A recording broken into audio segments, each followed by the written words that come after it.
GYMDAD Fitness. Today we have Maniaco, review number 2 of Maniaco. Had to do a review follow-up after trying the, thanks to Desert Rat on Reddit, became good friends. We've exchanged samples together, and he got Maniaco V2. He gave me 1 scoop, 22.9 grams, and then I got Maniaco V1 right here. So over the past couple weeks, I've ran this one twice. As you can see, he's hit me up with 2 servings of this, and I had 2 scoops in the chamber left. And I still have 1 I'm going to save for the rainy day. As you can see, I got the container still and then a sample pack. There's only 1 left to keep it nice and fresh. I'm going to save that for a special occasion. But this is V1. And so I've doing a little follow-up since we've already done a Maniaco review. Just do a little comparison review. And overall, let's go through the label first. This is short and sweet, just why I like it. Let's go ahead and load it up on the pumps with 10 fucking grams of citrulline. Not malate, this is pure citrulline. That's one of the highest we've ever seen in a Stim Junkie-like pre-workout. And then tyrosine at 4 grams, beta-alanine at 3.2, caffeine anhydrous, so that 400 sweet spot, and then 2 amino at 300 milligrams. That's a shit ton. We've seen that in Lockdown had that amount, which one we just reviewed a couple weeks ago. And then Raya at 300 milligrams as well. So that's freaking. I don't know if it's been a while since I've seen 2 amino and Raya both at the 300 level. And then to wrap it all up, 2 grams of Alpha-O. And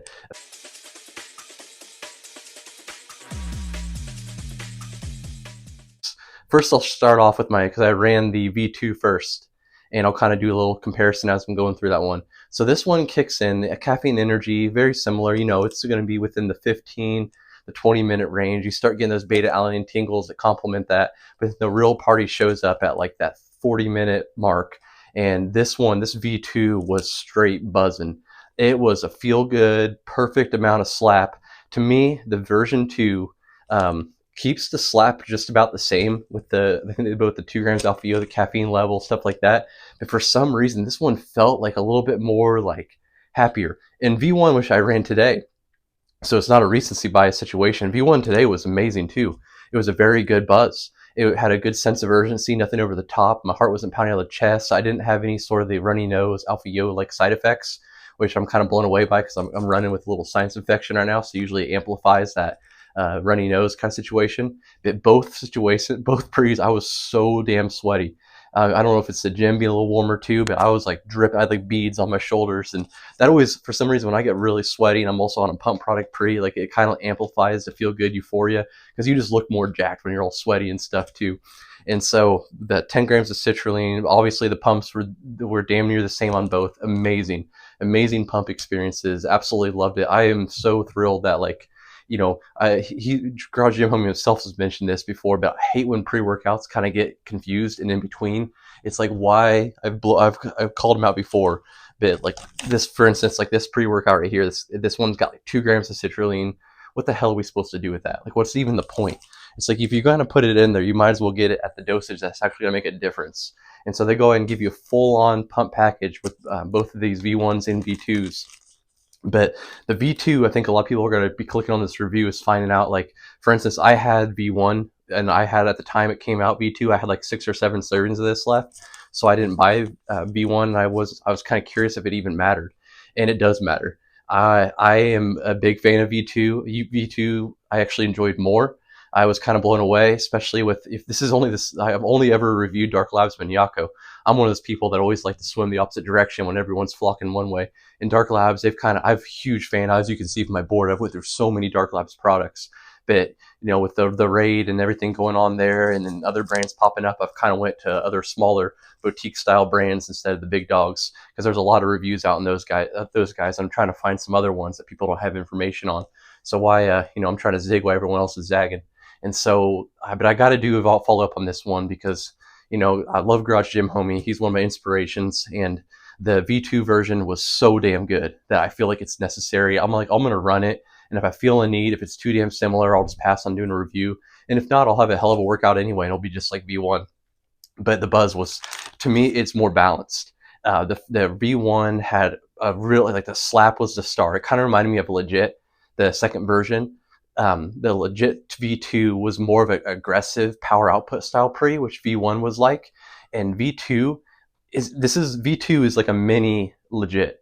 the mini original legit, where it has like a really good euphoria factor and also a very well balanced sense of urgency to come with it. It's a really happy buzzing, like dancing vibe, and just extremely well balanced pumps wise. Like this one, if I could a score V2, it would be tens across the board, like I did with legit.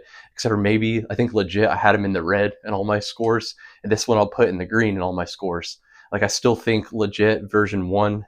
I meant to say V1 if I said a scorecard.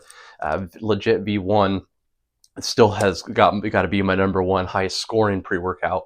Is it my favorite pre-workout of all time? No, Excelsior's got that spot, but that's another topic, another review. But we're talking about Maniaco here, and Maniaco V2 is so well balanced. It is buzzing, it is happy, and it is aggressive still. Like you're not missing out. You're not getting any less aggression or power output. You're just getting an amplified 2 meter, which I'm blown away because I thought if anything this one would be a downgrade since the whole Dark Labs, change of manufacturers and things like that. But they'll hear the report. Not only is this one still a hitter, it's even somehow found a way to take a step up. So congratulations, Dark Labs. Garage Gym Homie as well. I wanted to not like this one as much, but I have, you come in thinking like, okay, I'm gonna, you have these pre-assumed biases of the Dark Labs, some of the products not being as good as they used to be anymore. So obviously V2 is not going to be as good, but it surprised me. So if you're double guessing yourself, or if you have some servings of V1 and you're second guessing if you really need that second V2, it is a different pre. It's not huge difference though. It's not massive. It's not like a whole swing, but it's enough to tell the difference. Like I said, I wouldn't even done a review if it was so similar. But I'm here to report it's a high flying, euphoric as hell pre-workout, and V2, huge fan of it. Definitely pick this one up, like, subscribe, try to get some more review content out for you guys. But comment and let me know if you've tried both of them, and what you think. I'm kind of curious what everyone else, if anyone else out there likes V1, but from just no ears to the ground, listen to the pounding from the fitness community, it sounds like people are kind of in line where they somehow enjoyed that V2 one better. And it's got a good argument for one of the top available pre-workouts right now for damn sure. I couldn't, if someone said it was their favorite, I couldn't really rebuttal it, to be honest. It's kind of like a own personal preference, but I can definitely see how this one would be, one of your favorites. But anyway, catch my next review. Talk to you guys later.